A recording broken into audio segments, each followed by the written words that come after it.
so much for coming. My name's Katie Hubbard. I work for Top Trumps. We are the global licensing partner for Hasbro, and we are so excited that Albuquerque is going to be the next city in the US to get its official edition of Monopoly.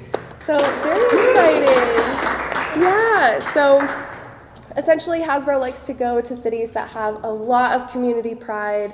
So far from my little experience here so far, it seems like that is the perfect location.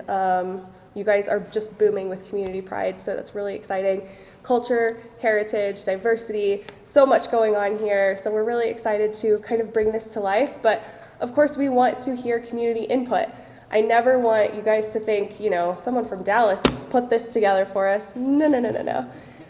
We want to hear from you, the community. So, you know, where do you go for date night? Where do you walk the dogs? Where are you spending your weekends when you're not playing Monopoly with your family, right? So, and then of course, our community giving back. What charities do you guys support? So we want to hear all of those things. And if you want to go to toptrumps.us, you can find the Monopoly nominations tab and go find Albuquerque to submit all your suggestions, or Albuquerque at toptrumps.com if you want to send us an email. But we want to know, what should Park Place be? What should Boardwalk be? What should your railroads be? Those can be different. We can't change your tokens, so I know, don't send me all of your suggestions, Mayor Keller. Lowrider. Yeah, we can't change it to lowriders. But we want to know, what do you guys want to see on this board? But thank you guys so much for coming, and thank you to the Chemo Theater for having us.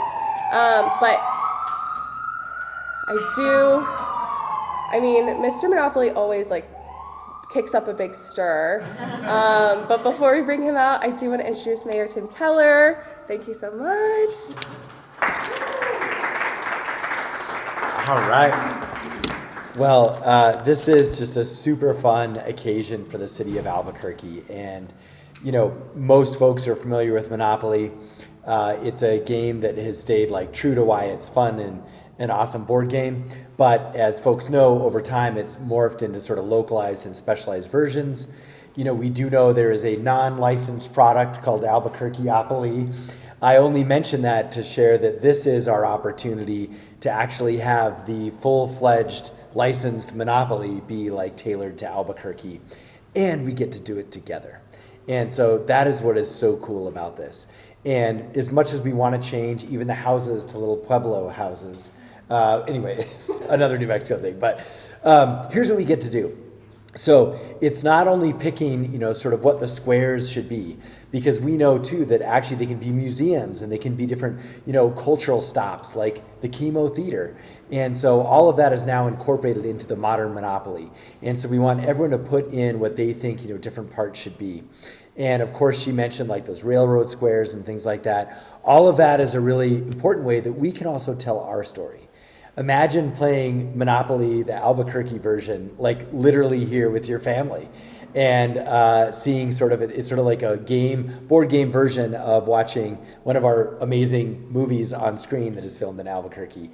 It's us appreciating and learning about ourselves in a fun way.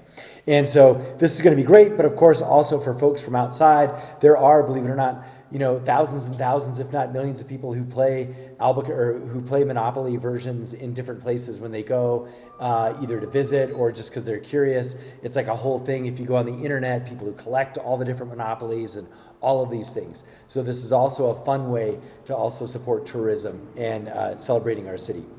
So we know that there's a couple of things we can do with this, and some of this too is even our iconic hotels and all these different things.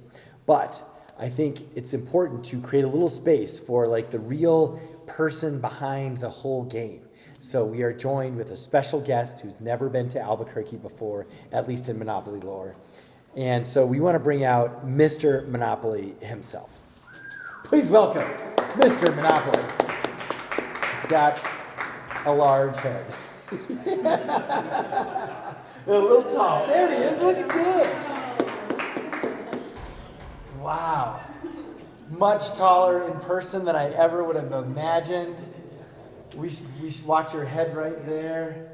There you go. Keep going straight and a little straighter. There you go. There he is.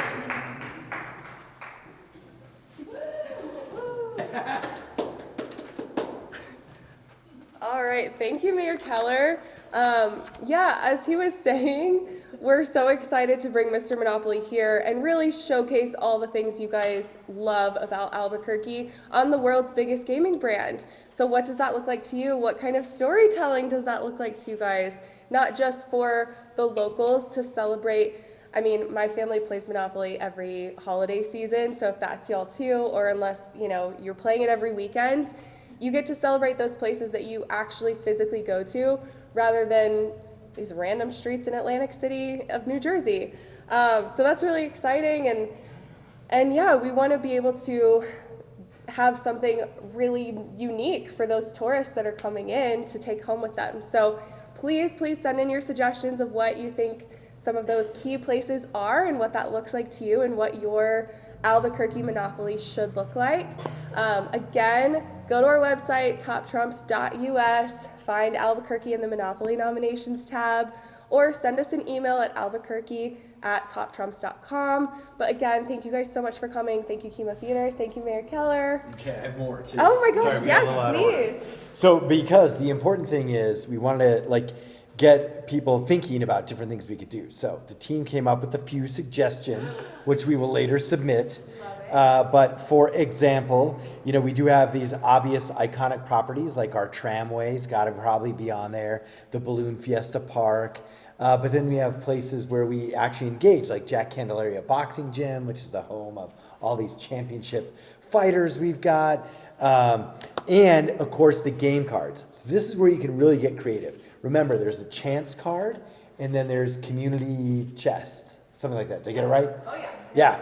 So we can build those ourselves too. So for example, you could spill red chili on your shirt and pay $10 for dry cleaning. There you go.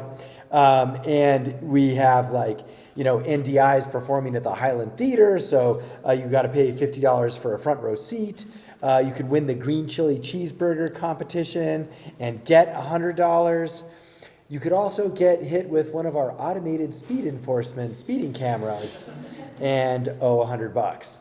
So I know all sorts of fun things that we can bring to Mr. Monopoly. So, and I think with that too, we even have those wonderful things like our own special utilities that we just love so much. The gas company and the power company, but we have our own flavors. So, we're going to do the whole Monopoly thing, but we're going to do it together. So we want to have everyone certainly submit all the recommendations. And I have one last question for Team Monopoly. How does this process work timing-wise? When is stuff due? When are we going to see a draft? All that kind of stuff. Thank you so much for the reminder. Yes, you guys need to send all your suggestions by April 1st. So please send those in. I look forward to seeing yours in my inbox. Those are really great community chest and chance suggestions. Thanks. Love those. So please send them in by April 1st. Mr. Monopoly and myself will be back, hopefully with Mayor Keller, in November, because that is when we are going to unveil the board for the very first time. So you'll have to wait until November to find out if your suggestions made it.